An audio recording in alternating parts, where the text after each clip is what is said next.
L'œuvre est une huile sur toile peinte par Carolus Duran en 1900.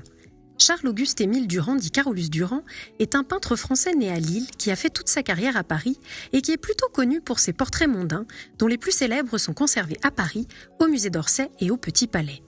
L'œuvre conservée à Chambéry est d'ailleurs un dépôt du musée d'Orsay. Mais ici, ce n'est pas un portrait, non. L'œuvre de Chambéry est un paysage, thème occasionnel pour le peintre, mais pas n'importe quel paysage, une vue sur le lac du Bourget.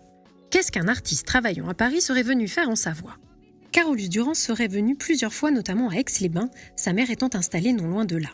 Alors que voit-on ? Une vue qu'on rêverait tous d'avoir aujourd'hui en cette période de confinement, le lac du Bourget. Ici, nous sommes devant un paysage à la composition simple qui rappelle la tradition picturale du paysage occidental. La ligne d'horizon sépare le tableau en deux parties, laissant une large place au ciel. La superposition des plans, le pré au pommier, les maisons en contrebas, le lac et la montagne, accentuent l'horizontalité de l'œuvre. Les pommiers scandent l'espace au premier plan et amènent, eux, verticalité et rythme à l'ensemble.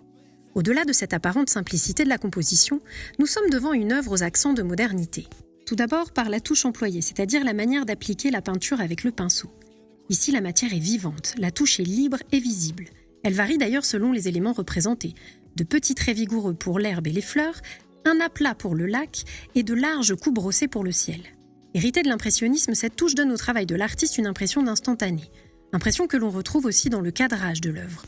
Comme les impressionnistes qu'il côtoie, il tente de rendre l'impression d'instantané photographique. Il suggère un espace plus vaste en intégrant des éléments hors champ.